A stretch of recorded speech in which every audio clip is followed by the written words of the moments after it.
नमस्कार दोस्तों, मैं हूं प्रशांत। स्वागत है आपका प्रतियोगिता दर्पण में। आज हम बात करने जा रहे हैं सुपर कंडक्टर्स के बारे में। आइए सबसे पहले न्यूज़ देख लेते हैं। हाल ही में आपने काफ़ी न्यूज़ में देखा होगा कि LK99 काफ़ी ज़्यादा न्यूज़ में रहा है। ठीक है, अब बेसिकली ये हिंदू का आर्टिकल है, आप देख सकते हैं। द हिंदू का आर्टिकल है, why superconductor LK99 has become the talk of the town. इस पे काफ़ी आर्टिकल्स आ चुके हैं LK99 पर। उसकी क्रेडिबिलिटी, जो क्लेम्स किए जा रहे हैं, उसके ऊपर भी काफ़ी सवाल हैं। तो आइए हम डिस्कस करेंगे बेसिकली कि क्या है LK99, क्या होते हैं सुपर कंडक्टर्स। पूरा इन डेप्थ इसका हमारा डिस्कशन रहेगा।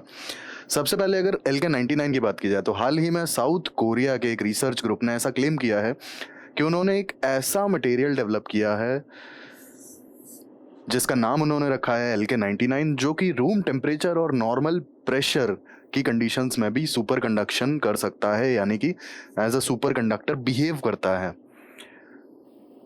यही है इनका क्लेम। अब बेसिकली कोई भी सुपर कंडक्टर जो होता है ना, सुपर कंडक्टर अगर आप बहुत आसान भाषा में समझें तो आप अगर ओम्स लॉ की बात करेंगे, ओम्स लॉ का यहाँ पे सीधा फंडा होता है V=IR। अगर आप फिजिक्स थोड़ा सा भी पढ़े हैं, वैसे तो आप 7th 8th क्लास में ये चीज़ पढ़े ही होंगे। V=IR, Ohm's law. ठीक है, वोल्टेज, करंट, रेजिस्टेंस। बस सुपर कंडक्टर का खेल सिर्फ रेजिस्टेंस का है। सुपर कंडक्टर में बेसिकली जो रेजिस्टेंस है ना, ऑलमोस्ट ज़ीरो हो जाता है। रेजिस्टेंस ऑलमोस्ट ज़ीरो हो जाता है और जो एनर्जी लॉसेस होते हैं ना करंट के फ्लो में, वो ऑलमोस्ट नेग्लिजिबल होते हैं। इसीलिए सुपर कंडक्टर इतना ज़्यादा इंपॉर्टेंट है। अब इनकी क्लेम पे क्यों सवाल उठ रहे हैं, इसका एक लाइन में जवाब दूं तो इन्होंने जो क्लेम किया है ना कि room temperature as well as normal pressure conditions में भी LK99 सुपर कंडक्टर की तरह बिहेव कर रहा है। आज तक का हिस्ट्री अगर आप उठा के देखेंगे तो कोई भी super conductor extreme like high pressure या फिर एक्सट्रीम लो टेम्परेचर के बिना सुपर कंडक्शन का काम नहीं कर पाया है। उसका जो सुपर कंडक्टर का बिहेवियर है वो या तो एक्सट्रीमली लो टेम्परेचर्स में देखा गया है या फिर एक्सट्रीमली हाई प्रेशर्स के साथ में देखा गया है। तो सवाल तो यही है कि एक्चुअल में ये हुआ कैसे।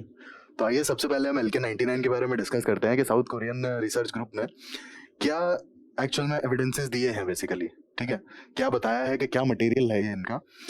सबसे पहला तो इन्होंने ये कहा है कि हमने एपेटाइट मटेरियल को यूज़ किया है। एपेटाइट बेसिकली फॉस्फोरस का यूज़ होता है यहाँ पे।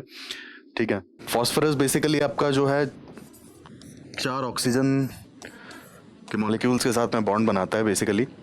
ठीक है, एपेटाइट को इन्होंने यूज़ किया है। एपेटाइट में बेसिकली जो फॉस्फेट है, फॉस्फेट का बॉन्ड होता है और इनका जो LK99 मटेरियल है उसमें एपेटाइट का बहुत बड़ा रोल है। रीज़न बीइंग, एपेटाइट को जब इन्होंने कॉपर के साथ में डोप किया है ना, बेसिकली एपेटाइट में 10% कॉपर ऐड किया है। ऐसा इनका कहना है कि 10% की जो डोपिंग है कॉपर के साथ में जब एपेटाइट की जाती है तो वो सुपर कंडक्टर की तरह बिहेव करता है। और ये ऐसा कहते हैं कि बेसिकली LK99 सर्टेन कंडीशंस में रूम टेम्परेचर पर ही कंसिस्टेंट मैग्नेटिक फील्ड्स शो करता है और कंसिस्टेंट मैग्नेटिक फील्ड्स बेसिकली एक सुपर कंडक्टर का ही बिहेवियर है, इसीलिए क्लेम्स किए जा रहे हैं। अब बेसिकली LK99 का जो थ्योरी है, साउथ कोरियन रिसर्च टीम ने जो क्लेम किया है, अगर इनका क्लेम सही होता है तो बेसिकली हो क्या सकता है, क्या मतलब इसके इम्प्लीकेशंस होंगे, क्या इसके मतलब इन फ्यूचर जो है यूसेज होंगे। तो बेसिकली इलेक्ट्रिकल कंडक्टिविटी में ये एक तरीके से एक रेवोल्यूशन होगा। रीजन बीइंग, आज तक जैसा कि मैंने आपको बताया कि जो सुपर कंडक्टर बिहेवियर अभी तक नोटिस किए गए हैं ना, वो या तो एक्सट्रीमली लो टेम्परेचर्स पर किए गए हैं या फिर काफी हाई प्रेशर पर किए गए हैं। ठीक है, और ये दो कंडीशंस के चलते नॉर्मल लाइफ में या नॉर्मल यूसेज के लिए सुपर कंडक्टर्स आज भी अनअवेलेबल हैं। ठीक है, तो इनका जो क्लेम है बेसिकली कि रूम टेम्परेचर पर सुपर कंडक्टिविटी बेसिकली शो कर रहे हैं मटेरियल्स, तो इलेक्ट्रिकल कंडक्टिविटी के जो फील्ड में ये काफी एक रेवोल्यूशन होगा। ठीक है, टेक्नोलॉजी का जो सेक्टर है पर्टिकुलरली काफी रेवोल्यूशनाइज्ड हो जाएगा। आगे हम देखेंगे कि कहाँ कहाँ पे सुपर कंडक्टर्स का यूज होता है और किस किस पर्टिकुलर फील्ड में सुपर कंडक्टर काफी ज्यादा इंपॉर्टेंट हो जाते हैं। क्योंकि जैसा हमने देखा था कि रेजिस्टेंस जो है सुपर कंडक्टर का, रेजिस्टेंस ऑलमोस्ट जीरो हो जाता है, मतलब करंट बहुत इजीली फ्लो करता है। ठीक है, अब इसका सिग्निफिकेंस क्या होगा बेसिकली अगर LK99 सच में भी रूम टेम्परेचर पे सुपर कंडक्टर बिहेवियर शो कर रहा है तो सबसे पहला जो इसका सिग्निफिकेंस होगा वो होगा आपका एनर्जी एफिशिएंसी। ठीक है, जैसा मैंने आपको बताया था कि रेजिस्टेंस ऑलमोस्ट जीरो हो जाएगा। जब रेजिस्टेंस जीरो हो जाएगा तो होगा क्या, रेजिस्टेंस अगर जीरो हो जाता है तो बेसिकली आपके जो एनर्जी लॉसेज है ना, एनर्जी लॉसेज नेग्लिजिबल होंगे, और एनर्जी लॉसेज अगर नेग्लिजिबल होंगे तो ऑब्वियस सी बात है कि एफिशिएंसी तो इंक्रीज करेगी ना। ठीक है, इसके अलावा आप एक चीज और देखेंगे कि रेजिस्टेंस मिनिमाइज हो जाता है ना, तो जो हीट जनरेट होती है ना बेसिकली इलेक्ट्रिकल डिवाइसेस से, वो भी काफी कम हो जाएगी। Reason being resistance is the reason, जो हीट जनरेट होती है उसका रीजन ही रेजिस्टेंस है। ठीक है, एंड लास्टली रेजिस्टेंस जो है, रेजिस्टेंस आपका लेंथ पर भी डिपेंड करता है ना, लेंथ पर भी डिपेंड करता है, as well as cross section area of the device. जैसे कि आपका वायर है या फिर कोई सर्किट है तो उसका क्रॉस सेक्शन एरिया कितना है उस पर भी डिपेंड करता है। तो जितनी ज्यादा लेंथ होगी ना, रेजिस्टेंस उतना बढ़ जाता है। इन दैट केस अगर आपका रेजिस्टेंस ऑलमोस्ट जीरो हो रहा है तो फिर आप कितना भी दूर अपना जो ट्रांसमिशन है वो करिए, एनर्जी एफिशिएंसी के साथ में ट्रांसमिट होगी। ठीक है, तो ये इसके बेनिफिट्स होंगे। पहले बेनिफिट पे हमने बात की। दूसरा जो इसका बेनिफिट होगा वो होगा बेसिकली इंडस्ट्रियल एप्लीकेशंस। इंडस्ट्री में कई जगह पर सुपर कंडक्टर्स की रिक्वायरमेंट है, लेकिन एक्चुअल में हमने जो इसकी बेसिक कंडीशन देखी कि हाई प्रेशर या फिर लो टेम्परेचर ये रिक्वायर्ड है। अभी तक का जो हिस्ट्री है ना सुपर कंडक्टर्स का, तो ये जो कंडीशन है ये रिक्वायर्ड है बेसिकली। बिना इस पर्टिकुलर कंडीशन को मीट किए कोई भी मटेरियल सुपर कंडक्टर के बिहेवियर को शो नहीं करता है। तो ये एक बहुत बड़ा रीजन है कि इंडस्ट्रीज में सुपर कंडक्टर्स का जो यूसेज है वो लिमिटेड है। अब जैसा कि हमने देखा था कि काफ़ी ज़्यादा लो टेम्परेचर पर ही जाके आपका जो सुपर कंडक्टर है वो सुपर कंडक्टर बिहेवियर शो करता है। अब अगर आप ऐसे देखिए तो जनरली -273 डिग्री सी यानी कि एब्सोल्यूट जीरो के आसपास जाकर ही काफ़ी सारे मटेरियल सुपर कंडक्टर का बिहेवियर शो करते हैं। ठीक है, और आप एग्जाम्पल से ऐसे समझिए, आप ऐसे रिलेट कर पाएंगे कि आप 0 डिग्री सी आपको चाहिए होता है बर्फ जमाने के लिए। ठीक है, और जनरली जो रेफ्रिजरेटर्स होते हैं उनका जो फ्रीजर होता है basically, freezer generally -4 degree Celsius से लेके -10 डिग्री सेल्सियस के बीच में काम करता है। अब आप कंपेयर कर लीजिए कि -273 डिग्री लगभग, या -272 या -271 भी अगर आप मान लें, इस लेवल का माइनस में टेम्परेचर लेकर जाना, उसके लिए कितनी एनर्जी की रिक्वायरमेंट होगी, कितनी ज़्यादा। ठीक है, तो प्रेजेंट सिनेरियो में इसका मतलब है कि high pressure as well as low temperature को अचीव करना जो कि सुपर कंडक्टर के लिए रिक्वायर्ड है, वो नॉर्मल कंडीशंस में पॉसिबल नहीं है। ठीक है, पर्टिकुलर लैब्स के लिए, रिसर्च के लिए चलिए मान सकते हैं कि वहाँ पे काम ही ऐसा है कि वहाँ पर पॉसिबिलिटी है कि डिलीवर कर दिया जाए वो सर्टेन प्रेशर या फिर टेम्परेचर। बट आप प्रैक्टिकली सोचिए या फिर एवरीडे लाइफ के जो काम होते हैं उनके लिए सोचिए, क्या वो पॉसिबल है उस टेम्परेचर तक पहुँचना। सपोज के हमारे जो इलेक्ट्रिकल डिवाइसेस हैं, इलेक्ट्रिकल डिवाइसेस को क्या हम -270 डिग्री सेल्सियस टेम्परेचर प्रोवाइड कर पाएंगे जिससे कि वो सुपर कंडक्शन शो करें और एनर्जी का लॉसेस कम हो? Not possible. मैंने आपको रेफ्रिजरेटर का एग्जांपल दिया कि मतलब जो कोल्ड स्टोर के भी रेफ्रिजरेटर्स होते हैं -20 डिग्री सेल्सियस मैक्सिमम इनका टेम्परेचर होता है। लाइक जो नीचे की हम बात कर रहे हैं नेगेटिव टेम्परेचर की, 0 से नीचे, तो -20 -25 इससे नीचे काम नहीं करते हैं ये। आप सोचिए कि माउंट एवरेस्ट के टॉप का टेम्परेचर विंटर्स में -55 डिग्री सी के अराउंड होता है, -55 से -60। ठीक है, सियाचिन ग्लेशियर की बात करें तो विंटर्स में जब होता है ना कि वहाँ पर तूफान आते हैं, बर्फीले तूफान, तब वहाँ -50 -60 टेम्परेचर पहुँचता है। तो आप कंपेयर कर सकते हैं कि नॉर्मल कंडीशंस में -200 डिग्री सेल्सियस टेम्परेचर को पहुंचाना, उसके लिए कितनी ज्यादा एनर्जी रिक्वायर्ड होगी, कितना ज्यादा पावर कंजम्पशन होगा, कितना ज्यादा पावर कंजम्पशन होगा। इसका मतलब है कि हम नॉर्मल कंडीशंस में तो सुपर कंडक्टर्स को यूज कर ही नहीं सकते हैं। इन दैट केस अगर वो रूम टेम्परेचर और नॉर्मल प्रेशर पे सुपर कंडक्टर का बिहेवियर शो कर रहा है तो इंडस्ट्रियल एप्लीकेशंस काफी ज्यादा देखने को मिलेंगे, क्योंकि यहाँ पे ये वाला जो पावर कंजम्पशन है ना, जो एडिशनल अभी तक हमें सुपर कंडक्टर्स के लिए प्रोवाइड करना पड़ता था, वो तो प्रोवाइड करना ही नहीं पड़ रहा ना। तो ये एक बहुत बड़ा बेनिफिट हो जाएगा कि इसके इंडस्ट्रियल एप्लीकेशंस काफ़ी ज़्यादा होंगे। अब एग्जांपल आपको ऐसे दूं कि इंडस्ट्रियल एप्लीकेशंस आप जैसे मेडिकल फील्ड में देख लीजिए तो एमआरआई में यूज़ होता है। ठीक है, जो सुपर कंडक्टिंग मैग्नेट्स होते हैं काफ़ी बेनिफिशियल होंगे एमआरआई मशीन्स के लिए। इसके बाद आप मैग्लेव में देख लीजिए। ठीक है, मैग्नेटिक लेविएशन व्हीकल जो है, आपका मैग्लेव ट्रेन होती है, बेसिकली काफ़ी हाई स्पीड ट्रेन होती है ना? आगे हम इसे भी डिटेल में देखेंगे। इसके बाद रिसर्च में काफ़ी ज़्यादा बेनिफिशियल होगा। अब रिसर्च में कई बार क्या होता है कि सुपर कंडक्टर्स की काफ़ी ज़्यादा रिक्वायरमेंट होती है, ठीक है? चाहे वो मेडिकल फील्ड के लिए हो, चाहे वो टेक्नोलॉजी के लिए हो, चाहे वो लाइक स्पेस सेक्टर के लिए हो, काफ़ी ज़्यादा रिक्वायरमेंट होती है कई बार। तो रिसर्च में काफ़ी ज़्यादा बेनिफिट होगा ना इसका, क्योंकि एक superconductor normal temperature as well as normal pressure पे सुपर कंडक्टर के बिहेवियर को शो कर रहा है। तो रिसर्च में काफ़ी ज़्यादा मतलब एप्लीकेशंस होंगे उसके, और काफ़ी इंप्रूवमेंट देखने को मिल सकती है हमें, अगर अगर LK99 जैसा क्लेम किया जा रहा है कि रूम टेम्परेचर पर सुपर कंडक्टर का बिहेवियर शो करता है तो। इसके अलावा मेडिकल डायग्नोस्टिक्स, जैसे मैंने कहा आपको, एमआरआई की मशीन्स और ज़्यादा एफिशिएंट हो जाएंगी और क्लियर इमेजिंग प्रोवाइड कर पाएंगी। रीजन बिंग, एमआरआई की मशीन्स में सुपर कंडक्टिंग मैग्नेट्स यूज़ किए जाते हैं, ठीक है? और एक मैग्नेटिक फील्ड, जैसे आपने मशीन अगर देखी हो, इस टाइप की कुछ मशीन होती है, तो पूरा मैग्नेटिक फील्ड क्रिएट की जाती है जिससे बॉडी की इमेजिंग होती है। यहाँ किसी तरह के रेडिएशंस यूज नहीं होते हैं एमआरआई में, तो एमआरआई की जो इमेजिंग होगी और ज़्यादा क्लियर हो जाएगी। मेडिकल डायग्नोस्टिक्स की अगर हम बात करें तो। इसके बाद कूलिंग कॉस्ट भाई काफ़ी ज़्यादा कम हो जाएंगे। कूलिंग कॉस्ट आप सोचिए, मैंने जो आपको कंपैरिजन दिया था एग्जाम्पल कि लगभग -270°C इतना टेम्परेचर चाहिए होता है एक सुपर कंडक्टर का बिहेवियर देखने के लिए। तो कूलिंग कॉस्ट कितना ज़्यादा हो जाता है। आगे हम बात करेंगे कैसे क्वांटम कंप्यूटिंग में भी ये चीज़ की जाती है, इसीलिए क्वांटम कंप्यूटिंग का जो एक्सेस है और जो यूसेज है हाल फिलहाल में थोड़ा सा लिमिटेड है, क्योंकि सुपर कंडक्टर्स की रिक्वायरमेंट है क्वांटम कंप्यूटिंग में भी, और कूलिंग कॉस्ट बहुत ज़्यादा हाई है, ठीक है? अब अगर रूम टेम्परेचर पे कोई भी मटेरियल सुपर कंडक्टर के बिहेवियर को शो कर रहा है, तब तो कूलिंग कॉस्ट बहुत कम हो जाएगा ना। और कूलिंग कॉस्ट कम होगा तो आप सोचिए कि हम नॉर्मल लाइफ के जो काम है उसमें भी यूज़ कर सकते हैं। इसके अलावा क्वांटम कंप्यूटिंग में कई बार क्या होता है कि अभी वैसे भी जो टेक्नोलॉजी है वो रिसर्च स्टेज पर है, ठीक है? तो क्वांटम कंप्यूटिंग को भी काफ़ी ज़्यादा इंप्रूव किया जा सकता है। रीज़न बीइंग कूलिंग कॉस्ट तो काफ़ी ज़्यादा मिनिमाइज हो रही है ना। इसके अलावा हिस्टोरिकल कंटेक्स्ट की अगर बात की जाए, तो जैसा मैंने आपको बताया था कि कूलिंग कॉस्ट जो है काफ़ी हाई होता है।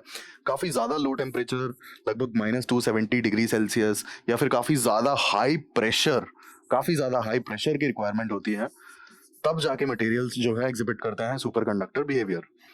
बट ये तो नॉर्मल कंडीशंस में शो कर रहा है ना LK99 तो हिस्टोरिकल कंटेक्स्ट के हिसाब से भी काफ़ी चीज़ें अलग हैं, क्योंकि आज तक हमारे पास जो मटेरियल्स हैं जो सुपर कंडक्टर का बिहेवियर शो करते हैं, वो तो ऑब्वियस सी बात है ना कि वो काफ़ी हाई प्रेशर या काफ़ी हाई टेम्परेचर पर ही करते हैं। तो हिस्टोरिकल कॉन्टेक्स्ट को भी ये चैलेंज करता है। इसके बाद economic as well as prestige value. अब इकोनॉमिक सेंस में अगर आप देखेंगे तो सुपर कंडक्टर्स अगर नॉर्मल चीज़ों में अगर आपको मिलने लग जाए तो कितना ज़्यादा एनर्जी लॉसेस कम हो जाएगा, ठीक है? जैसे डिवाइसेज हीट अप हो जाती हैं। हीट अप इसलिए हो जाती हैं क्योंकि कई बार रेजिस्टेंस जो होता है ना, इलेक्ट्रिकल रेजिस्टेंस बहुत ज़्यादा होता है, ठीक है? आप सोचिए कि अगर आप पर्टिकुलर एयर कंडीशनर घर में यूज़ कर रहे हैं, अगर उसमें सुपर कंडक्टर मटेरियल यूज़ किया जाए और उसमें एनर्जी लॉसेस काफ़ी मिनिमाइज हो जाए, तो आपका जितना बिल आता है उस एयर कंडीशनर का क्या उतना आएगा? नहीं, ऑब्वियस सी बात है, काफ़ी बिल कम हो जाएगा आपका। आपका जो इलेक्ट्रिसिटी बिल आता है काफ़ी कम हो जाएगा वो। तो आप इकोनॉमिक बेनिफिट्स उसके आप देख सकते हैं। इसके बाद और भी कई जगह पर इसके बेनिफिट्स हैं, ठीक है?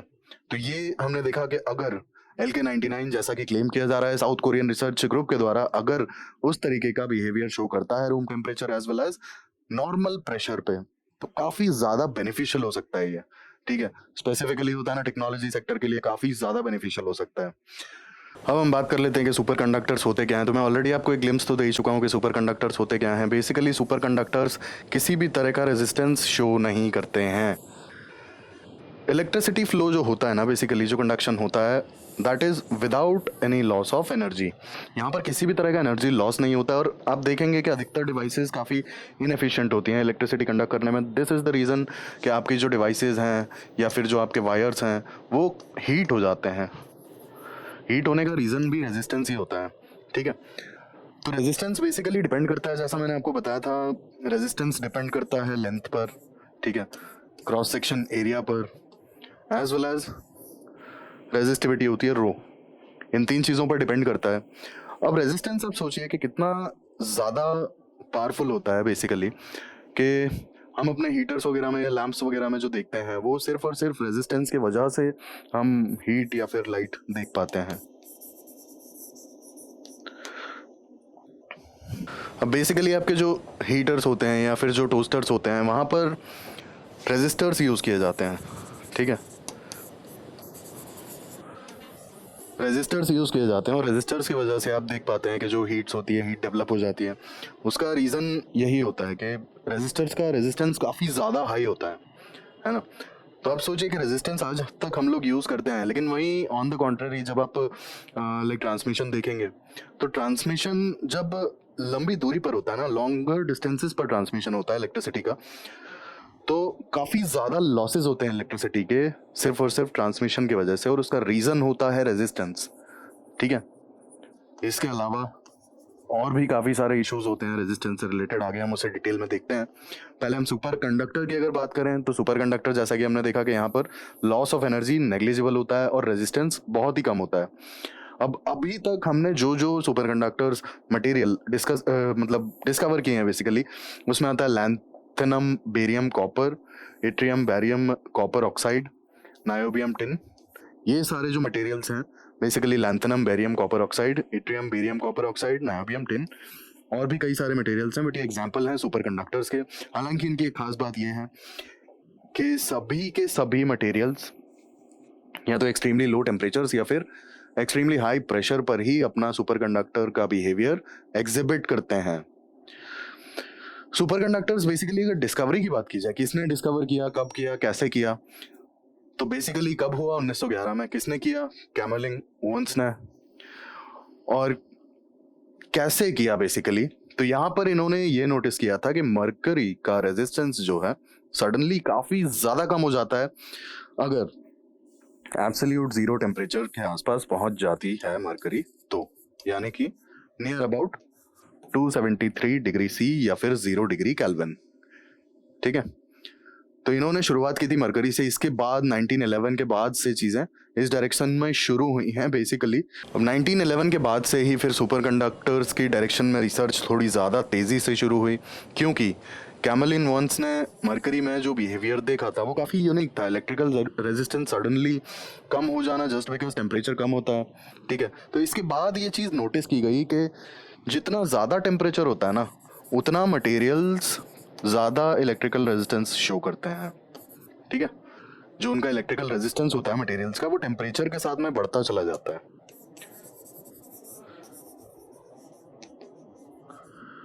बेसिकली ये जो है ये कॉमन चीज़ नोटिस की गई, इसीलिए लगभग काफ़ी सारे टेम्परेचर्स, काफ़ी सारे मटेरियल्स को लोअर टेम्परेचर्स पे चेक किया गया, और काफ़ी सारे मटेरियल्स निकल कर भी आए जो सुपर कंडक्टिविटी का बिहेवियर शो कर रहे थे।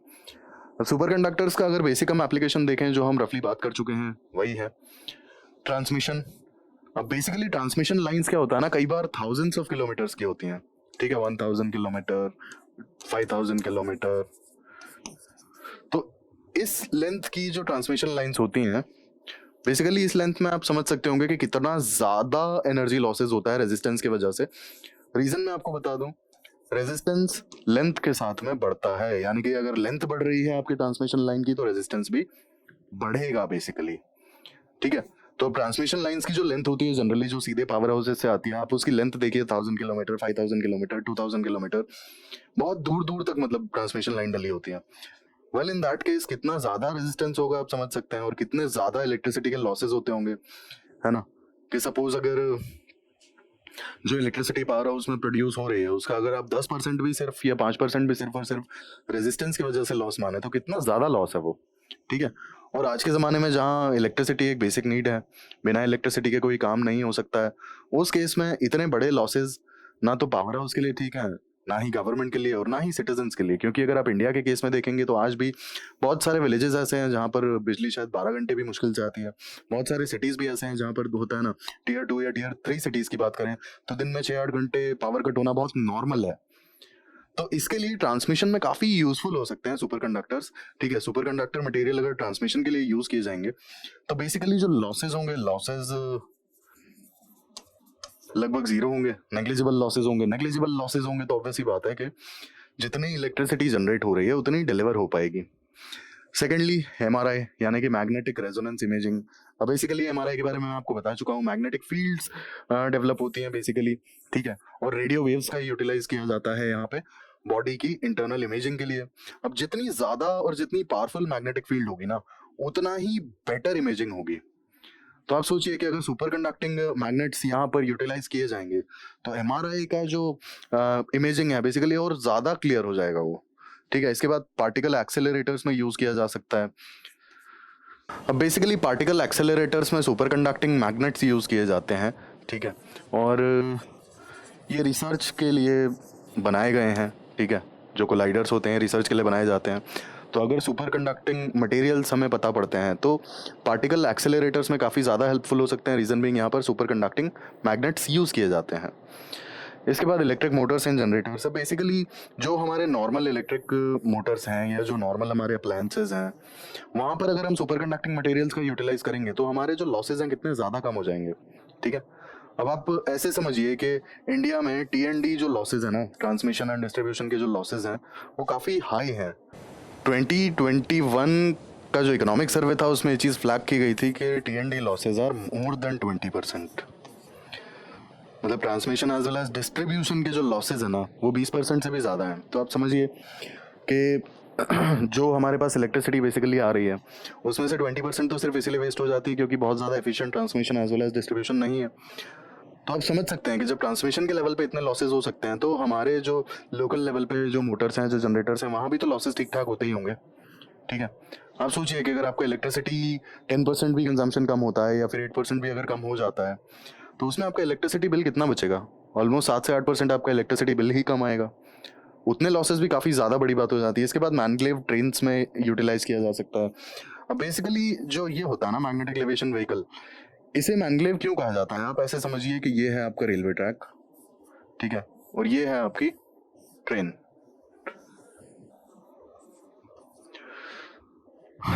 प्लीज डोंट जज माय ड्राइंग, लेट मी थोड़ा बड़ा बनाने दीजिए मुझे यार।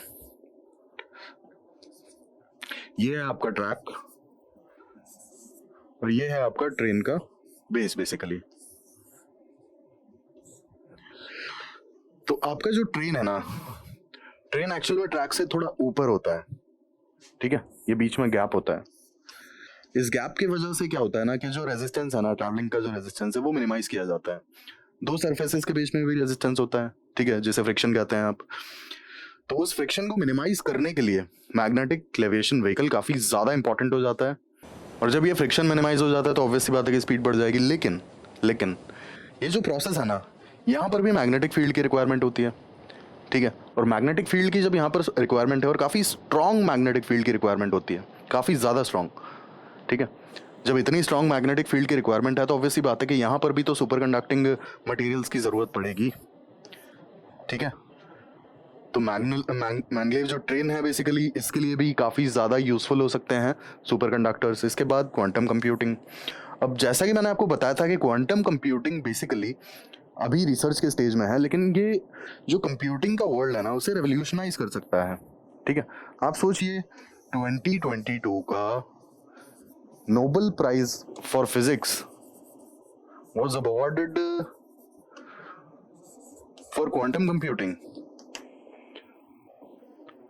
2022 का जो नोबेल प्राइज है फिजिक्स के लिए वो क्वांटम कंप्यूटिंग के लिए दिया गया। तो आप समझ सकते होंगे कि जब इस टेक्नोलॉजी के लिए नोबेल प्राइज दिया जा रहा है तो ये कितनी ज़्यादा इंपॉर्टेंट होगी मैनकाइंड के लिए।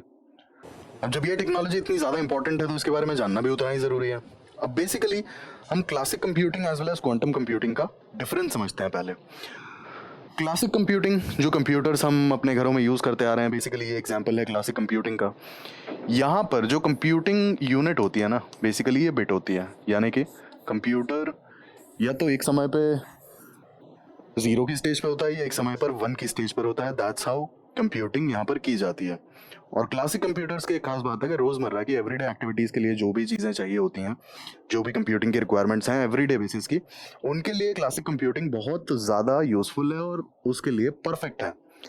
बट जैसा कि आप देख रहे हैं कि विथ राइजिंग पॉपुलेशन और हर चीज़ जो है डिजिटाइज हो रही है और मतलब काफ़ी अलग वर्ल्ड है। अलग एज इन क्यों अलग है? क्योंकि जो ये 21st सेंचुरी है ना, इट इज़ डेटा ड्रिवन। आप देखिए data scientist as well as data analysis, इस फील्ड में कितनी डेवलपमेंट हो रही है। अब आप सोचिए कि डेटा एनालिसिस के लिए आप अपने क्लासिकल कंप्यूटर्स को यूज कर पाएंगे, उसकी कुछ लिमिटेशंस हैं, इसलिए आप यूज नहीं कर पाएंगे। ऐसा नहीं कि आप यूज नहीं कर सकते हैं, आप यूज कर सकते हैं, लेकिन देयर आर सम लिमिटेशंस। उन लिमिटेशंस को ध्यान में रखते हुए बेसिकली एडवांस्ड लेवल की computing as well as advanced level की रिसर्च और एडवांस्ड लेवल की डेटा एनालिसिस के लिए क्वांटम कंप्यूटिंग इंपॉर्टेंट है। क्यों है? क्योंकि बेसिकली क्वांटम कंप्यूटिंग की जो यूनिट होती है ना, वो होती है क्यूबिट।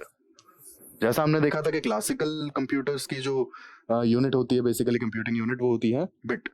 बिट माने इधर 0 और 1। क्वांटम कंप्यूटिंग में होती है जो कंप्यूटिंग यूनिट, वो होती है क्यूबिट, यानी कि वो एक टाइम पर 0 भी हो सकती है, एक टाइम पर 1 भी हो सकती है, और एक टाइम पर कहीं बीच में भी हो सकती है, कुछ और भी।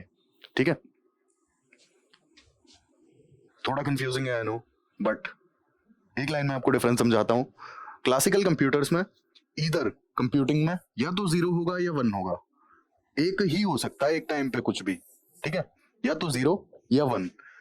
लेकिन क्वांटम कंप्यूटिंग में ऐसा नहीं है, एक टाइम पे 0 भी हो सकता है, एक टाइम पे 1 भी हो सकता है, एक टाइम पे दोनों भी हो सकता है, और एक टाइम पे दोनों नहीं भी हो सकता है। बस यही डिफरेंस है।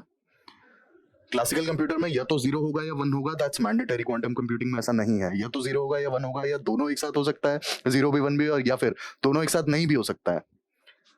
बस यही डिफरेंस है क्वांटम कंप्यूटिंग में as well as classical computing में।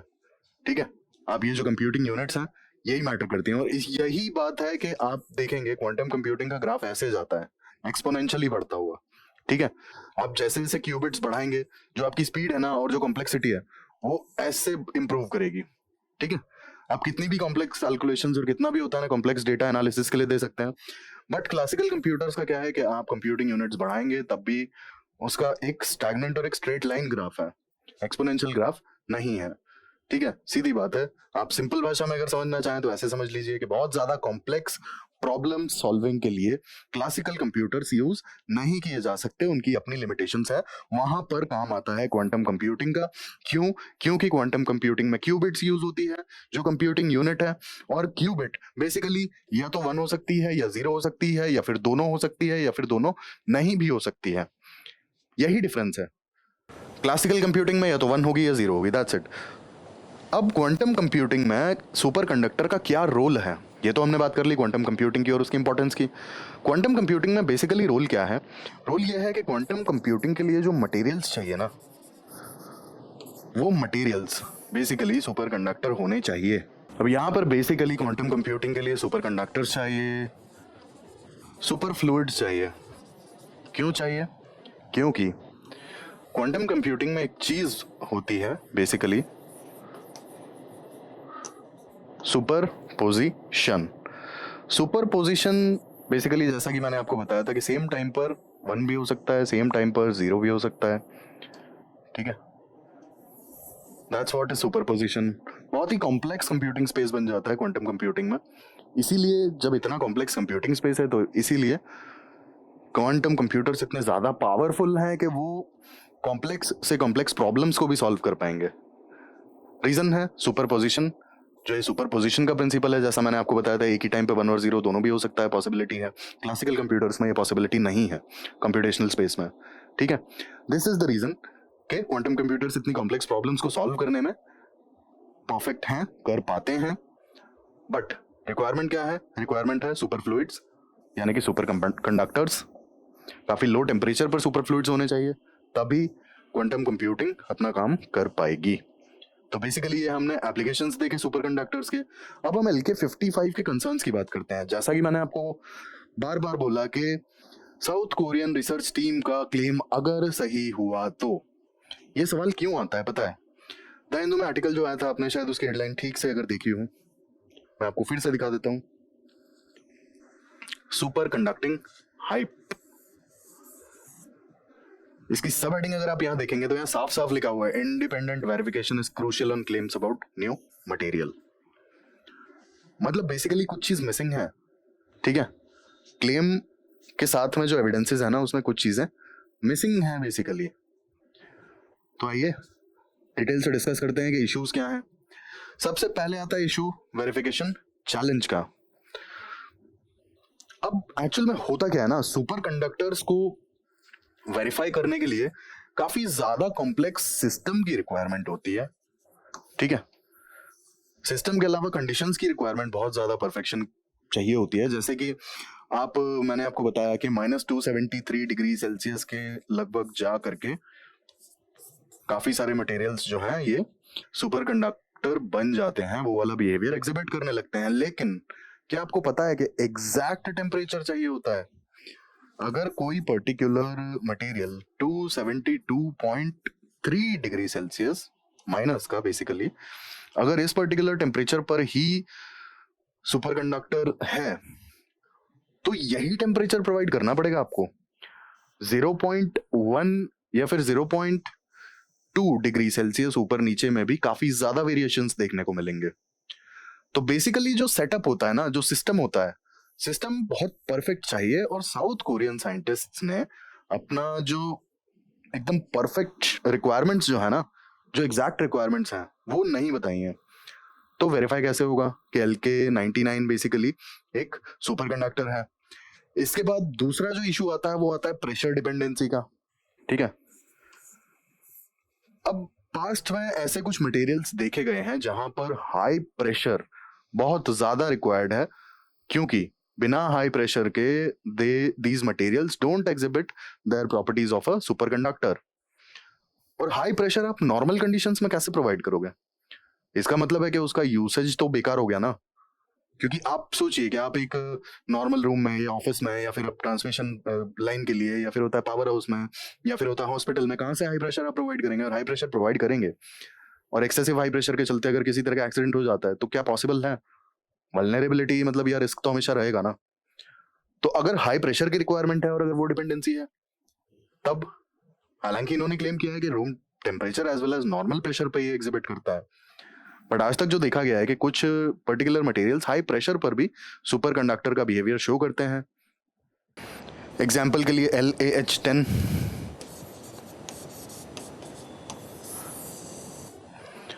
बेसिकली ये मटेरियल काफ़ी ज़्यादा हाई प्रेशर पर सुपर कंडक्टिविटी शो करता है, जिसके वजह से नॉर्मल कंडीशंस में या फिर नॉर्मल इंडस्ट्रियल यूसेज के लिए ये बेकार है। इतना हाई प्रेशर आप हर जगह पर प्रोवाइड नहीं कर सकते हैं। तो क्या प्रेशर की कोई डिपेंडेंसी यहाँ पर बेसिकली रिक्वायर्ड है? क्योंकि जैसा क्लेम किया जा रहा है कि नॉर्मल प्रेशर रिक्वायर्ड है, बट क्या एक सर्टेन प्रेशर रिक्वायर्ड है? जैसा कि मैंने आपको बताया था कि बहुत ही ज़्यादा स्पेसिफिक सेटअप और स्पेसिफिक सिस्टम चाहिए होता है वेरिफिकेशन के लिए।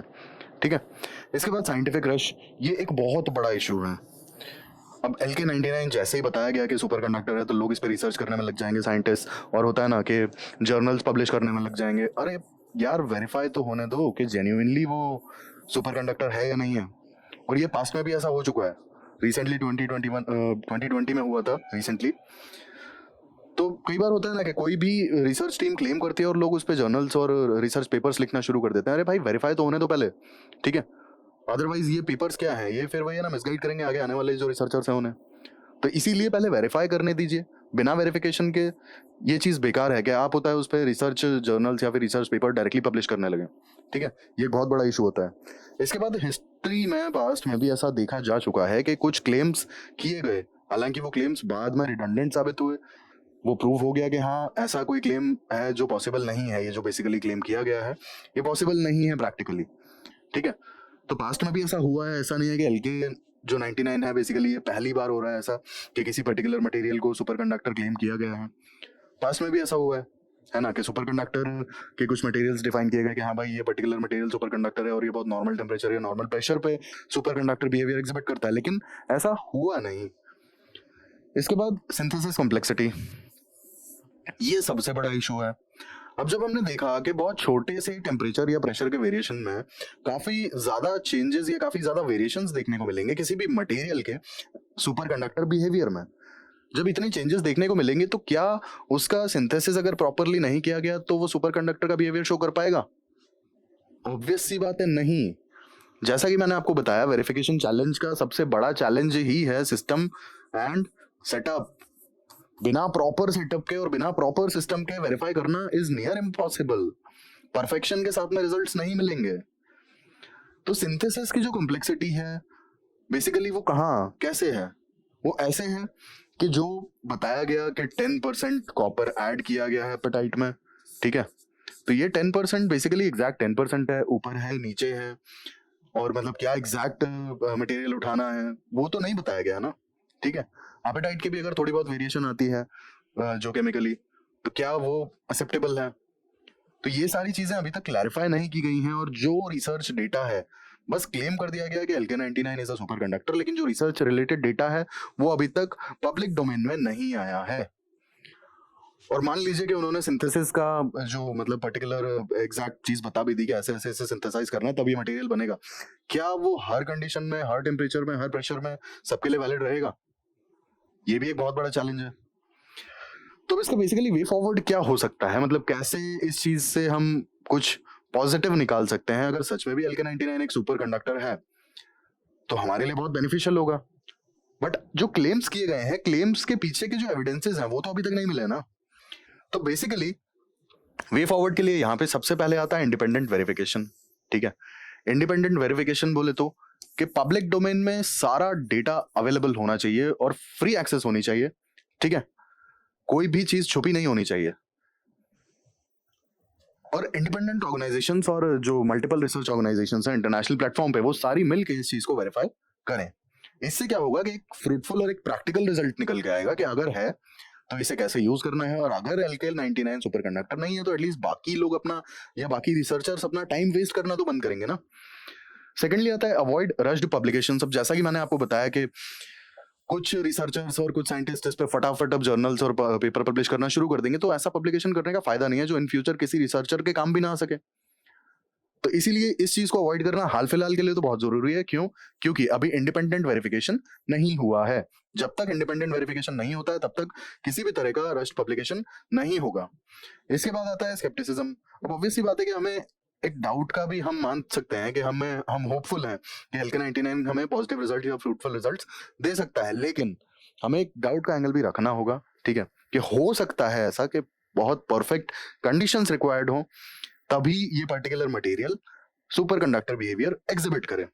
तो हमें एक वो सेंस ऑफ डाउट भी रखना पड़ेगा। इसके बाद ट्रांसपेरेंसी बहुत ज्यादा जरूरत है यहाँ पे। ट्रांसपेरेंसी नहीं होगी तो इंडिपेंडेंट वेरिफिकेशन नहीं हो पाएगा। और इस तरीके की जो रिसर्च होती है ना, जो मैनकाइंड के लिए काफी ज्यादा यूजफुल और इंपॉर्टेंट होती हैं, और लाइक ह्यूमैनिटी के फ्यूचर के लिए जो बहुत ज्यादा इंपॉर्टेंट है, तो इन दैट केस ये एक मॉरल ऑब्लिगेशन होता है कि ट्रांसपेरेंसी मेंटेन की जाए। बिना ट्रांसपेरेंसी के नहीं हो सकती हैं चीजें। ठीक है, अगर आप सोचिए जो हमने लास्ट स्लाइड में सिंथेसिस की बात की थी, सिंथेसिस में 0.01% का भी अगर चेंज आता है ना तो बहुत हाई चांसेस है कि सेम रिजल्ट्स नहीं मिल पाएंगे। और ये कैसे होगा? ये होगा ऐसे, ट्रांसपेरेंसी मेंटेन करनी पड़ेगी हर एक चीज की। लास्ट आता है कोलैबोरेटिव एफर्ट्स। कोलैबोरेटिव एफर्ट्स बहुत ज्यादा यहाँ पर जरूरी हैं। इंटरनेशनल लेवल पे जो भी लाइक रिसर्च ऑर्गेनाइजेशन हैं बेसिकली हर एक कंट्री में, उन्हें सबको साथ में आना पड़ेगा। ठीक है, और चीजों को मतलब वेरीफाई भी करना पड़ेगा, और इसके बाद होता है ना एफर्ट्स भी डालने पड़ेंगे। अगर इस क्लेम में थोड़ी सी भी सच्चाई है तो एटलीस्ट ये सभी के फायदे की बात है ना। It is important for humanity as well as mankind. ठीक है, हमारे टेक्नोलॉजी सेक्टर के लिए काफी ज्यादा इंपॉर्टेंट हो जाती है, हमारे फ्यूचर के लिए काफी ज्यादा इंपॉर्टेंट हो जाती है। आप सोचिए, मेडिकल फील्ड से लेकर के ट्रैवल, रिसर्च, हर एक फील्ड में बहुत ज्यादा इंपॉर्टेंट है superconductors. In that case एक कोलैबोरेटिव एफर्ट होगा, सारी international organisations as well as national organisations साथ में आएंगी, इस चीज को वेरीफाई करेंगी। अगर लगता है कि क्लेम सही है तो कुछ तो फ्रूटफुल रिजल्ट मिलेंगे ही ना, कुछ तो फ्रूटफुल रिजल्ट्स मिलेंगे ही। और ये ऑब्वियसली बात है कि बेनिफिशियल किसके लिए होंगे? मैनकाइंड के लिए, ह्यूमैनिटी के लिए, वर्ल्ड के लिए, फॉर बेटरमेंट ऑफ वर्ल्ड। तो इसीलिए सबको साथ में आना चाहिए। अब हम एक प्रीवियस क्वेश्चन डिस्कस कर लेते हैं। बेसिकली मींस 2020 पेपर 3 का ये क्वेश्चन है, और क्योंकि आज हमने साइंस पे काफी इंपॉर्टेंट टॉपिक डिस्कस किया सुपर कंडक्टर का, तो क्वेश्चन भी उठाया है साइंस से related. How science is interwoven deeply with our lives? What are the striking changes in agriculture triggered off by the science based technologies? अब यहां पर अगर आप देखेंगे कीवर्ड क्या है, interwoven with our lives, changes in agriculture regarding technology, जिसके कारण से काफी ज्यादा चेंजेस स्पेसिफिकली देखे गए हैं एग्रीकल्चर के फील्ड में। अब आप यहाँ पे जो इंट्रोडक्शन देंगे, basically science and tech is very important, और बिना साइंस एंड टेक के शायद हम आज भी वो एंशियंट ह्यूमन ही बन के रह जाते हैं। ठीक है, तो इसीलिए साइंस एंड टेक बहुत ज्यादा इंपॉर्टेंट है। टेक्नोलॉजी जो है इंसान को आगे लेकर जाती है, आदमी डेवलप करता है, और इंसान अपनी चीजों के लिए, humans do hard work for their own comfort as well as development. अब देखिए, कंप्यूटर बनाया गया था किसी पर्पज से, आज बहुत ज्यादा इंपॉर्टेंट है। स्मार्टफोन बनाया गया था किसी पर्पज से, आज बहुत ज्यादा इंपॉर्टेंट है। तो चीजों की इंपॉर्टेंस होती है। आप टेक्नोलॉजी से रिलेटेड जितनी चीजें उठा के देखें, मिसयूज हर एक चीज का किया जा सकता है। एटॉमिक बॉम्ब का भी मिसयूज किया ही गया। बट देखा जाए तो एटॉमिक एनर्जी को अगर आप दूसरे तरीके से यूज करेंगे तो बहुत बेनिफिशियल भी हो सकती है मैनकाइंड के लिए, ठीक है। तो वही है कि नेगेटिव कॉन्सिक्वेंसेज हर एक चीज के आपको देखने को मिल सकते हैं, लेकिन टेक्नोलॉजी फिर भी कैसे मैनकाइंड को आगे बढ़ाती है और कैसे मैनकाइंड का काम आसान करती है, चीजें इजी करती है और आगे ले जाती है। अब आप सोचिए, आज अगर आपके पास में स्मार्टफोन ना हो तो आपको होता है ना कि, एग्जाम्पल दे रहा हूँ सिर्फ, कि आपको ग्रोसरी के लिए बाहर जाना पड़ेगा, आपको छोटी छोटी चीजें लाइक परचेस करने के लिए बाहर जाना पड़ेगा, आपको होता है कि अगर खाना बनाने का मन नहीं है तो आपको होटल जाके पैक पैक करा के लाना पड़ेगा। आपके एक स्मार्टफोन ने चीजें कितनी इजी बना दी हैं। आप सीधा उठाइए, स्विगी का अपना ऐप खोला, जोमेटो का अपना ऐप खोला और आपने सीधा ऑर्डर कर दिया। आपको ग्रोसरी चाहिए, आपने फ्लिपकार्ट खोला या फिर आपने होता है ना स्विगी पर डायरेक्टली जाकर या फिर होता है ना कि जेप्टो पर डायरेक्टली जाकर के ऑर्डर कर दिया और 15 मिनट, आधे घंटे, 1 घंटे के अंदर आपका ऑर्डर आपके पास में है। टेक्नोलॉजी ने चीजें इजी बनाई हैं। आप घर बैठे अपनी ग्रोसरी की शॉपिंग कर सकते हैं, मेडिसिन की शॉपिंग कर सकते हैं, इनफैक्ट अपने घर का फर्नीचर तक आप ऑनलाइन मंगा सकते हैं, ठीक है। आपकी तो मेहनत कम हुई ना। आप अगर स्टूडेंट हैं या फिर आप अगर होता है ऑफिस जाते हैं या फिर आप हाउस वाइफ हैं, तो कितनी सारे काम होते हैं आपको दिन भर में, तो एटलीस्ट आपका ये वाला काम तो इजी कर दिया ना टेक्नोलॉजी ने। एग्जाम्पल के लिए आप दूसरी चीज समझिए कि आप होता है ना क्लीनिंग का ही अगर आप देखें तो क्लीनिंग में टेक्नोलॉजी कहाँ से कहाँ पहुंच गई है, ठीक है। वैक्यूम क्लीनर से आप जो काम शायद आप घंटों में खत्म नहीं कर पाएंगे, वैक्यूम क्लीनर से वो काम आप आधे घंटे के अंदर खत्म कर देंगे। तो टेक्नोलॉजी ने मैनकाइंड का काम आसान भी किया है और बहुत परफेक्शन के साथ उस काम को फिनिश भी किया है। इसीलिए टेक्नोलॉजी बहुत ज्यादा जरूरी है। कैसे, अब यहाँ पर हम इंट्रोडक्शन कैसे लिखेंगे, interwoven deeply with our life. Obvious सी बात है कि टेक्नोलॉजी के बिना आदमी बैकवर्ड ही रहेगा। टेक्नोलॉजी बहुत ज्यादा जरूरी है। टेक्नोलॉजी हमारे हर एक एस्पेक्ट में हमारी लाइफ के इंपॉर्टेंट है, चाहे वो मेडिसिन हो, चाहे वो हमारा फूड हो, चाहे वो हमारे कपड़े हो, चाहे वो हमारी ट्रैवलिंग हो। हर एक चीज के लिए टेक्नोलॉजी बहुत ज्यादा जरूरी है। आप उठाकर देखिए, आप मेडिकल रिक्वायरमेंट्स अगर देखेंगे तो मेडिसिन भी जो डेवलप होती हैं काफी काफी ज्यादा साइंस पर डिपेंडेंट होती हैं मेडिसिन जो हैं, ठीक है। साइंस पर develop dependent as an technology पर डिपेंडेंट होती हैं बेसिकली। और बिना साइंस के और टेक्नोलॉजी के आप मेडिसिन एज वेल एज जो भी हमारी मेडिसिनल रिक्वायरमेंट्स हैं, क्या वो फुलफिल हो पाती, नहीं हो पाती। आप फूड में देखिए, फूड में भी बहुत सारी जो चीज़ें हैं वो कहीं ना कहीं डिपेंडेंट हैं साइंस पर, ठीक है। हम आगे देखेंगे एग्रीकल्चर और फूड से रिलेटेड डेवलपमेंट जो है। इसके बाद आप क्लोथ्स में देख लीजिए, क्लोथ्स में भी कितना ज़्यादा डेवलपमेंट किया है साइंस ने, ठीक है। साइंस की वजह से ही तो, अदरवाइज हमें क्या सिर्फ कॉटन वूव करना आता था पहले, तो ज़्यादा चीज़ें पता ही नहीं थी। अब आप फाइबर देखिए, रेयान देखिए, जितने भी कंफर्टेबल क्लोथिंग है वो तो कहीं ना कहीं रिसर्च के बाद ही आई है ना। इसके बाद आप ट्रैवल देख लीजिए, ट्रैवल इतना ज़्यादा कन्वीनियंट होता जा रहा है आपका, ठीक है। आप फ्लाइट्स हैं, इसके बाद मेट्रो ट्रेन्स हैं, इसके बाद बुलेट ट्रेन्स हैं, इसके बाद आपका होता है ना कंफर्टेबल बसेज हैं। अब साइंस नहीं होता तो ये चीज़ें हो पाती क्या? नहीं, पॉसिबल ही नहीं है। तो साइंस हर एक फील्ड में, हर एक चीज़ में हमारे लिए ज़रूरी है। और अगर आप इन सारी चीज़ों को उठा के देखेंगे तो finally you will and up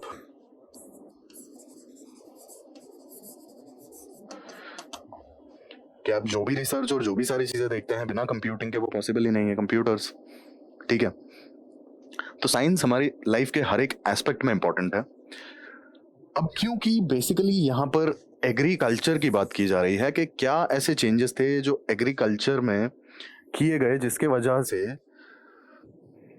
वजह से हमने काफ़ी ज़्यादा इंप्रूवमेंट्स देखे। बेसिकली साइंस का ऐसा क्या रोल रहा जिससे एग्रीकल्चर में जो इंप्रूवमेंट्स हमने देखे। तो बेसिकली एग्रीकल्चर के लिए हम यहाँ पर स्पेसिफिक जो 4 पॉइंट्स हैं उन पर बात कर लेते हैं। ग्रीन रेवोल्यूशन की हम बात करेंगे, हाई यील्ड वैरायटी सीड्स, ठीक है। इसके बाद हम जीएम क्रॉप्स की बात करेंगे, प्रेसिशन एग्रीकल्चर की बात करेंगे, सस्टेनेबल फार्मिंग की बात करेंगे। क्योंकि 150 वर्ड्स का है, 10 मार्कर है, तो बहुत ज़्यादा डिटेल में हमें चीज़ों में नहीं जाना है। हमने ठीक ठाक सा इंट्रोडक्शन दे दिया, 4 पॉइंट्स पर हम ठीक ठाक सी डिटेल देंगे और कंक्लूड कर जाएंगे। अब ग्रीन रेवोल्यूशन की अगर हम बात करें तो हाई यील्ड वैरायटी सीड्स के बिना ग्रीन रेवोल्यूशन पॉसिबल नहीं था। हमें पता पड़ा कि हाई यील्ड वैरायटी के साथ अगर हम प्रॉपर इरिगेशन प्रोवाइड करें और प्रॉपर फर्टिलाइजर्स प्रोवाइड करें तो काफ़ी ज़्यादा आउटपुट में डिफरेंस देखने को मिलेगा, और वो हुआ भी। उसी का नाम हमने दिया ग्रीन रेवोल्यूशन, ठीक है। जहाँ पर इंडिया ग्रेन इंपोर्टिंग से ग्रेन एक्सपोर्टिंग कंट्री बन गया था बेसिकली। अब इसके बाद आता है जीएम क्रॉप्स। अब जीएम क्रॉप्स में आप देखेंगे कि एग्रीकल्चर में हमने प्रॉब्लम्स काफ़ी ज़्यादा फेस करी। ज़्यादा फेस कैसे करी कि जैसे जैसे चीज़ों की डिमांड बढ़ी उनकी कल्टीवेशन बढ़ी तो साथ के साथ नए नए चैलेंजेस हमने देखे। चैलेंजेस कैसे देखे? बेसिकली आप पेस्ट अटैक ले लीजिए, ठीक है। पेस्ट अटैक आप काफी ज्यादा इशू क्रिएट कर जाता है ना। कई बार होता है कि पेस्टिसाइड्स वगैरह भी काम नहीं कर पाते हैं, और पेस्टिसाइड्स के अपने भी लाइक रिपरकशंस हैं, ठीक है। क्योंकि अगर एक्सेसिव पेस्टिसाइड्स यूज होगा तो कहीं ना कहीं ह्यूमंस की हेल्थ पे काफी फर्क पड़ेगा ना एक सर्टेन टाइम के बाद। हम थोड़ा थोड़ा थोड़ा थोड़ा पेस्टिसाइड अगर कंज्यूम करते रहेंगे, बहुत थोड़ा थोड़ा, बहुत मतलब नेग्लिजिबल अमाउंट में, तब भी तो कहीं ना कहीं हो सकता है कि बायोअक्यूमुलेशन हो जाए, ठीक है। बायोअक्यूमुलेशन अगर हो गया तो सर्टेनली एक समय के बाद तो वो हमारे लिए जहर ही बन जाएगा ना। तो इसीलिए एक वो भी इशू है हमारे लिए, ठीक है। तो जीएम क्रॉप्स की बेसिकली रिक्वायरमेंट क्या थी? रिक्वायरमेंट थी कि जो हम रियल टाइम प्रॉब्लम्स फेस कर रहे थे, पेस्ट अटैक है, इसके बाद वाटर शॉर्टेज है, ये सारी चीजों को देखते हुए हम मूव किए जीएम क्रॉप्स यानी कि जेनेटिकली मॉडिफाइड क्रॉप्स की तरफ। अब जेनेटिकली मॉडिफाइड क्रॉप्स की जरूरत बेसिकली इन सारी चीजों के लिए थी, ठीक है। और क्यों थी? क्योंकि इनकी जो वैरायटी थी, वैरायटी बेसिकली जैसे आप अगर जीएम क्रॉप देखेंगे तो कॉटन का जीएम क्रॉप हाल फिलहाल में यूज किया जा रहा है इंडिया में। रिसेंटली मस्टर्ड के क्रॉप को भी परमिशन मिली है, देखिए कब कल्टीवेशन स्टार्ट होता है। बट हाल फिलहाल में सिर्फ और सिर्फ जीएम क्रॉप्स में कॉटन कल्टीवेट होता है इंडिया में। तो यहाँ पे एक प्रॉब्लम आती थी। प्रॉब्लम क्या थी? प्रॉब्लम थी पिंक बॉल वॉर्म, एक तरीके से पेस्ट अटैक, ठीक है। अब जो पिंक बॉल वॉर्म है ना, pink ball warm basically cotton की पूरी क्रॉप खराब कर देता था। अब आप सोचिए कि आपने होता है ना कि 2 एकड़ में प्लांटेशन किया कॉटन का, पेस्ट अटैक हो गया, पिंक बॉलवर्म आके आपकी पूरी फसल चौपट कर गया, आपका सीड्स का पैसा गया, आपका फर्टिलाइजर्स का पैसा गया, आपका पेस्टिसाइड का पैसा गया। तो बेसिकली इस अटैक को कुछ जेनेटिक चेंजेस करके और रोकने की कोशिश की गई, और शुरुआत में अच्छे रिजल्ट्स भी मिले।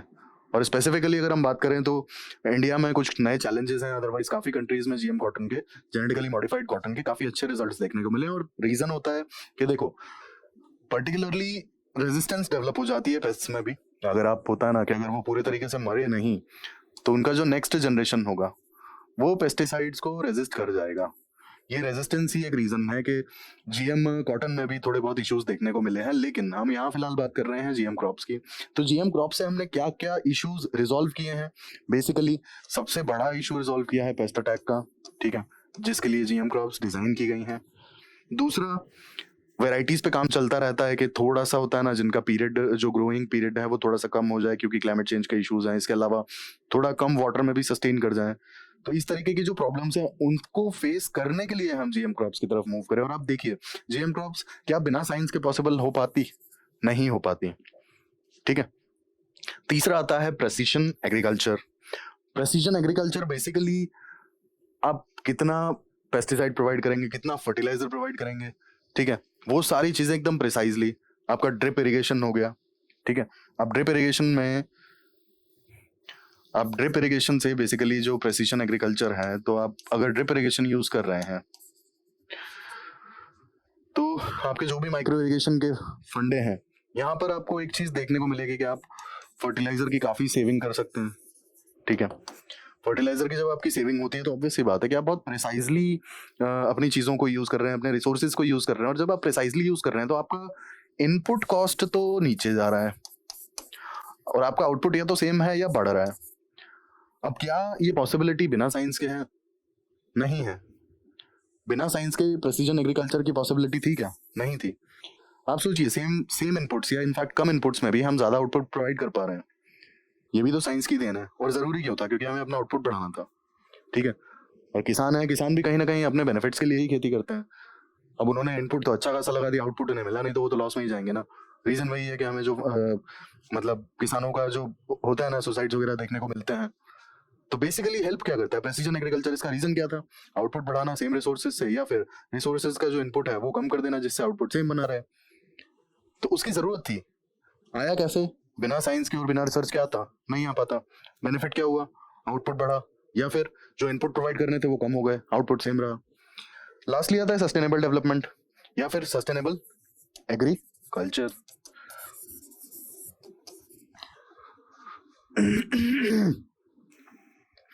अब सस्टेनेबल एग्रीकल्चर की रिक्वायरमेंट क्या है? बेसिकली हम देख रहे हैं कि क्लाइमेट चेंज हो रहा है, ठीक है। इसके अलावा हमने और क्या चैलेंजेस फेस किए? क्लाइमेट चेंज की वजह से हमने एक्सट्रीम वेदर इवेंट्स फेस कर रहे हैं। इसके अलावा जो फार्म रन होता है ना, फार्म रन बेसिकली जो भी आपका एडिशनल फर्टिलाइजर है वो बह करके ड्रेन्स में चला जाएगा या फिर लेक्स में चला जाएगा, यूट्रोफिकेशन का केस आपको देखने को मिलेगा। तो फार्म रन को भी हमें कंट्रोल करना पड़ेगा, ठीक है। इसके बाद केमिकल्स पर पूरे तरीके से डिपेंडेंट हो गए हम।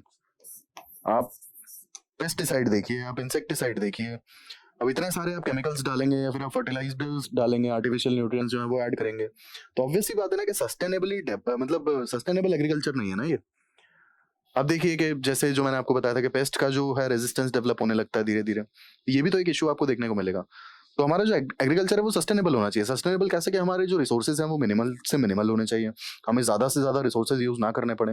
रीजन फर्टिलाइजर्स हो गए, पेस्टिसाइड्स हो गए, इंसेक्टिसाइड्स हो गए, इतने सारे केमिकल्स जो है आपको प्रोडक्शन के लिए भी तो काफी सारा इनपुट देना पड़ता है ना, काफी सारा पोल्यूशन होता है और काफी इश्यूज होते हैं पेस्टिसाइड और फर्टिलाइजर के प्रोडक्शन के साथ में भी। तो कहीं ना कहीं जो चीजें नेचर हमें दे रहा है हम उन्हीं चीजों से अपना काम निकाल लें। एग्जाम्पल प्रेसिजन फार्मिंग हो गया था, इसके बाद होता है ना कि ऑर्गेनिक फार्मिंग हो गया। तो ये जो सस्टेनेबल एग्रीकल्चर है ये भी तो कहीं ना कहीं साइंस की ही देन है ना, कि हम मिनिमम रिसोर्सेज के साथ में, मिनिमम इनपुट्स के साथ में ठीक ठाक आउटपुट निकाल पाते हैं और हमें चैलेंजेस पता है कि उनसे डील कैसे करना है। साइंस नहीं होता तो क्या हमें पता होता कि अगर हम ऑर्गेनिक फार्मिंग कर रहे हैं तो हमारा जो आउटपुट है वो थोड़ा सा अफेक्ट हो सकता है अगर पेस्ट अटैक हो गया तो? नहीं ना। साइंस ने हमें बताया ना कि भाई ऑर्गेनिक फार्मिंग में भी हम किस तरीके से ऑर्गेनिक मैन्योर यूज करके और पेस्ट अटैक को मिनिमाइज कर सकते हैं। नहीं, ऑर्गेनिक मैन्योर को यूज करके हम अपनी क्रॉप की आउटपुट बढ़ा सकते हैं। इसके अलावा हम होता है कि किस तरीके से पेस्ट अटैक से डील कर सकते हैं अगर ऑर्गेनिक फार्मिंग कर रहे हैं तो बिना साइंस की ये सारी चीजें पॉसिबल नहीं हो पाती हैं। आप फूड में देख लीजिए स्पेसिफिकली, ठीक है। एग्रीकल्चर की यहाँ पर बात करनी थी तो हमने चारों पॉइंट डिस्कस कर लिए। आपका green revolution, GM crops, sustainable agriculture, ये तीनों चारों पॉइंट काफी ज्यादा इंपॉर्टेंट हो जाते हैं इस पॉइंट ऑफ व्यू से। प्रेसिजन एग्रीकल्चर, माइक्रो इरिगेशन, ये सब बिना साइंस के पॉसिबल नहीं था। हमें नहीं पता था किस पर्टिकुलर क्रॉप को कितनी वाटर रिक्वायरमेंट है, कितनी फर्टिलाइजर रिक्वायरमेंट है। तो साइंटिफिक रिसर्च और जो एक्सपेरिमेंट्स हैं उन्हीं के थ्रू हमें पता पड़ा, ठीक है। एक लेमैन अगर ये सारे एक्सपेरिमेंट्स करने बैठता तो शायद उम्रें बीत जाती। तो यही बात हो जाती है कि यहाँ पे साइंस का बहुत इंपॉर्टेंट रोल था, और इंपॉर्टेंट रोल अगर हम इसको समराइज करना चाहें एंड में तो हम ऐसे करेंगे कि साइंस ने हमारी काफी सारी प्रॉब्लम सॉल्व करी। स्पेसिफिकली अगर एग्रीकल्चर की बात की जाए तो जैसे कि पेस्ट अटैक, आउटपुट जो है फार्म आउटपुट बेसिकली, ठीक है, फार्म आउटपुट के अलावा सस्टेनेबिलिटी, ये सारे जो इश्यूज है ना, ये साइंस नहीं होता तो शायद हमें समझने में बहुत लंबा समय लगता। तो साइंस ने हमारी यहाँ पर हेल्प करी है। ऑल्दो साइंस की जो भी चीजें थी काफी हेल्पफुल रही हैं एग्रीकल्चर के लिए, लेकिन अभी भी साइंस उस पर काम कर रहा है। एज वेल एज हमें अभी क्लाइमेट चेंज, जो पेस्ट रेजिस्टेंस है, बेसिकली पेस्ट अटैक्स, इसके अलावा जो एक्सट्रीम वेदर इवेंट्स में क्रॉप जो डैमेज हो जाती है, उन सारी चीजों को टैकल करने के लिए, एड्रेस करने के लिए साइंस को काम करते रहना पड़ेगा, ठीक है। साइंस के पास अभी और भी चैलेंजेस हैं सामने। ऑल्दो जो अचीवमेंट्स आज तक रही हैं एग्रीकल्चर के फील्ड में साइंस की, वो काफी ज्यादा अच्छी रही हैं, ठीक है। आप थोड़ा अगर डिटेल में जाना चाहेंगे तो वहाँ आप टेक्नोलॉजी की भी बात कर सकते हैं बेसिकली, क्योंकि 150 मार्कर है इसलिए मैंने बताया नहीं। टेक्नोलॉजी अगर आप बोलेंगे तो टेक्नोलॉजी क्या है, साइंस का ही तो एक सब डिवीजन है, ठीक है। आप देखिए कि ड्रोन से होता है ना, ड्रोन से यूज करके आपका कहना चाहिए कि फर्टिलाइजर स्प्रे किया जाता है या फिर पेस्टिसाइड स्प्रे किया जाता है या फिर जो क्रॉप है उसे वॉच किया जाता है, ठीक है। इसके अलावा आपके जो एडवांस्ड लेवल की जो मशीनरी है उससे फार्मिंग कितनी इजी हो गई है। तो इसमें अगर आप चाहें, वैसे 150 वर्ड्स का है इसलिए उतना डिटेल में नहीं जाने का है, अदरवाइज आप यहाँ पे टेक्नोलॉजी का भी पॉइंट मेंशन कर सकते हैं। तो ये हमारी डिस्कशन रही बेसिकली सुपर कंडक्टर के बारे में। हमने सुपर कंडक्टर के बारे में बात की, एक प्रीवियस क्वेश्चन डिस्कस किया, क्योंकि साइंस से रिलेटेड था इसलिए हमने वो बात किया, ठीक है। आज का जो आपका लेक्चर था, आप उसमें इंट्रोडक्शन बड़े आराम से उसमें यूज कर सकते हैं, जो भी पॉइंट्स आज हमने डिस्कस किए, जो क्वेश्चन डिस्कस किया है उसमें। इसके अलावा हमने प्रीवियस क्वेश्चन का स्ट्रक्चर भी देखा, किस तरीके से स्ट्रक्चर पॉसिबल हो सकता है। तो ये हमारी होलिस्टिक डिस्कशन थी बेसिकली सुपर कंडक्टर के रिगार्डिंग। ऐसे ही इन्फॉर्मेटिव वीडियोस के लिए हमारे साथ प्लीज़ जुड़े रहिए, और जुड़े रहने के लिए सब्सक्राइब एंड लाइक ज़रूर करें यार। एंड अगर आप किसी पर्टिकुलर वीडियो किसी पर्टिकुलर टॉपिक पर देखना चाहते हैं तो मुझे कमेंट सेक्शन में ज़रूर बताएं। For sure I will make it as soon as possible. Thank you, thanks for watching.